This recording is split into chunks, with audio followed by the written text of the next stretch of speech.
I want to ask you a very simple question, and that is, do you ever find yourself getting drawn into non-productive arguments or discussions with the narcissist?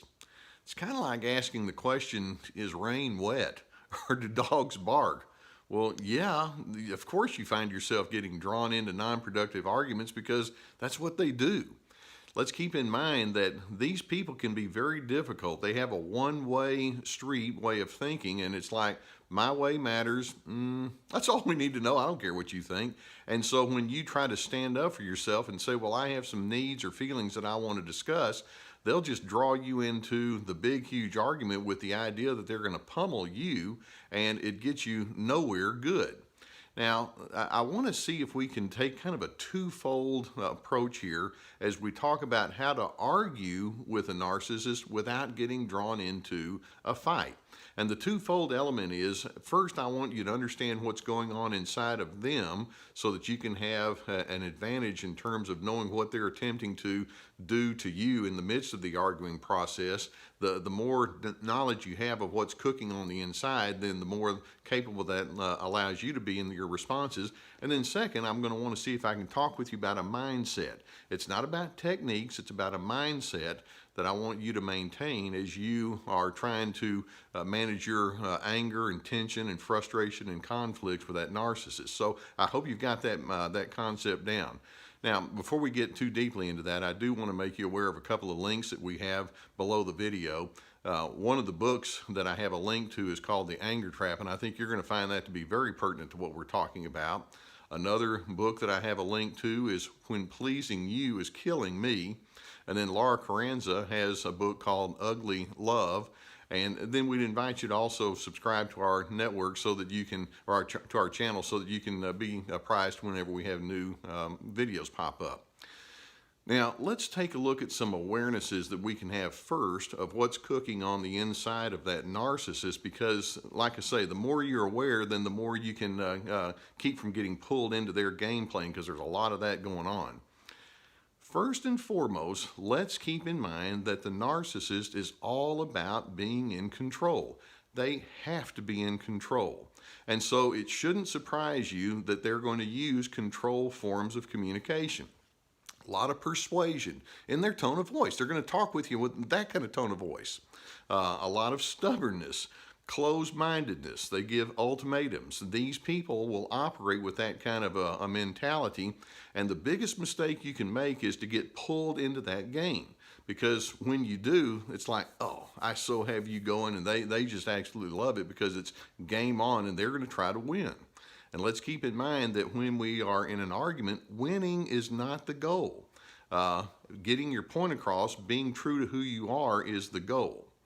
A second thing we want to keep in mind is they genuinely feel better than thou. So as you go into any kind of disagreement, if you think, well, I want that person to have a much cleaner opinion of me, and perhaps if I can present my thoughts and needs and feelings in a clear way, then that person's going to walk away thinking, wow, what a nice person you are. It's not going to happen, because anytime that you discuss a disagreement, they already have this notion that says, well, I'm superior, and guess where that leaves you? You're in the low place, and you're not going to change their mind. So just know, going in, that's their game, and it's a game that you don't have to play. Another huge thing that we want to keep in mind is the narcissist lacks empathy. Now, in healthy relationships, it's not as though we're going to have a lack of disagreements, but we are going to have the presence of empathy in healthy relationships. You say what you want to say, and I'm thinking, okay, I can buy into that. And then I say what I want you to know, and then you say in reverse, that makes sense. Coming from you, I'll give you some respect. The narcissist can't think that way. If you think, well, maybe if I say things this way, then they're going to show some understanding.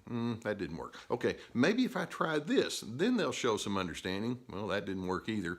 And if you continue in your arguing, hoping that this is going to be the day that I'm going to get that person to understand me, you're going to be waiting for a long time, because that's not in their skill set. They don't want to understand you. They don't feel the need to understand you, keeping in mind that they're extremely dismissive. So keep that in mind as you go into a disagreement. Now, another thought that you want to hold on to is the narcissist hates the notion that you feel competent within yourself. Because they're over there with a very critical mindset, because criticism is one of their primary ingredients. They're thinking, you don't know anything, you're an idiot, you reason poorly, anything that you think, say, and do that strays from me it's probably off base anyway. And so if you think that that they're going to actually respect the fact that you feel confident and competent, think again, because they will not. And then that also leads to another thought, and that is keep in mind that as you do engage with the narcissist, one of their goals is to keep you off balance. Now, they can do all sorts of communication techniques with you. For example, they'll ask cornering questions like, where did you come up with an idea like that? Or who told you that? Or don't you remember I said something to you last week? Are you just an idiot or what? Do you just not listen well? They'll ask you questions like that. And you'll notice that when those questions are asked, they're not being asked for the purpose of becoming enlightened. They're not being asked because they're wanting to have information. I say it's a cornering kind of question because the question is an attempt to make you feel foolish. Keeping in mind that one of the primary elements that's on the inside of the narcissist is a shame-based way of thinking. Chances are they were spoken to in a shaming way when they were growing up, or they certainly witnessed it a lot, and then that becomes the language that they use when they're engaging with you. So let's keep in mind that the narcissist has this kind of mindset that I just described pretty much every time. And if you think that it's your goal or it's your need to make that person respond differently than you, then you've already lost. So the question is, how do we engage in arguments with the narcissist without fighting about it? Now, again, I'm going to underscore it's a mindset that you want to maintain. You want to have proper thoughts on the inside of yourself so that as the narcissist is engaging with you, knowing they're trying to throw you off, then it's your own inner centeredness that you're drawing upon as opposed to the narcissist's responses to you. So the first thing I want you to ask yourself as you engage with the narcissist, as you change your mindset, do you make sense? Now, if the answer is no, I don't really make much sense, well, then don't argue. But let's suppose that you have a need, whether it's about how you're managing discipline at home or handling money or the way you're going to do your schedule or decisions you make at work, and that other person is over there just waiting to shoot you down. Well, the question is, do you believe in you? Because if you do, that becomes the foundation for you to communicate in the most effective way. That being the case, a second thought that I want you to consider is go ahead and state your convictions in a plain tone of voice. Now, keep in mind what I said just a few minutes ago. The narcissist likes to use a lot of persuasion and insistence, and then when you get caught in the counter-persuasive style and you say, but you don't understand, here's why I feel the way that I do, it won't work because the narcissist will think, I got you going, don't I? I'm just going to keep doing this until I just drive you all the way into the ditch. So maintain a calm, plain tone of voice. No persuasion, no pleading, no coaxing, no convincing. Then third, when you get the inevitable pushback, and notice my use of the word inevitable because it will happen, you don't need to go into a very quick or strong defensive posture.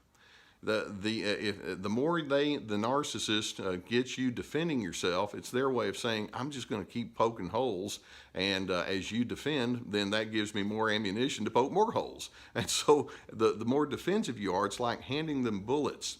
So if you say, well, the reason I feel this way is this, or what I'm trying to explain is, or last week we had that, the more you go into that mindset, then they just enjoy it because it just means you're in the dogfight and they're just going to bite you in the legs all over the place. Now, knowing that to be the case, the fourth thing that I want you to hold on to is remain decisive. Keeping in mind that one of the primary things the narcissist is attempting to do is to keep you off your game. It's not your job to force that other person to understand. It is your job to stand firmly for who you are. And so when you say something like, well, here's the decision I've made, and the narcissist tells you how stupid you are, okay, they can think anything they want.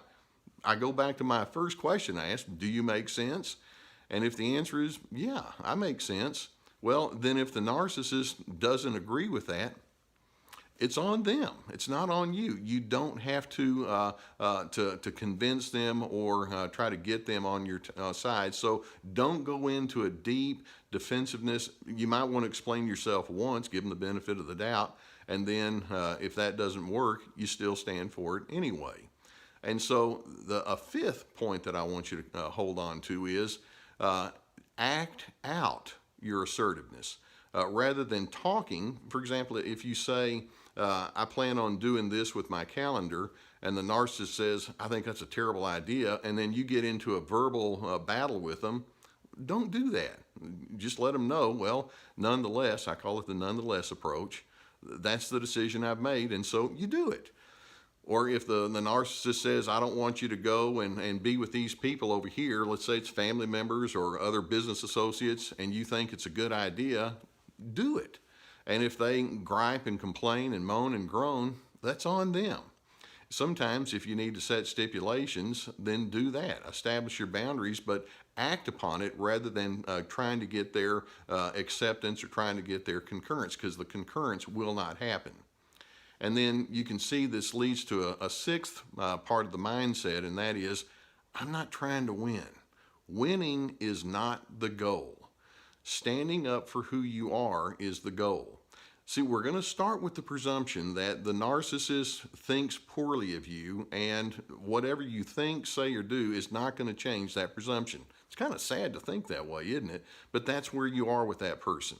And so you go ahead and have your own firmness, you have your own good standing within yourself, and if the narcissist doesn't like it, that's on them. Now, let's close with this thought. I find it easy to be in a good, clean argument with someone when that other person is willing to coordinate with me. You know, I say what I say and you say what you say, and then we each respect each other. The mark of maturity is when you can manage your emotions and communications cleanly, even when the other person is being immature and off base. So that's the goal that you have. Stay consistent with good, clean, healthy emotional well-being, and knowing that the narcissist is not a healthy person, you hold firm to what you know is wisest and best. That person does not have to set your pace.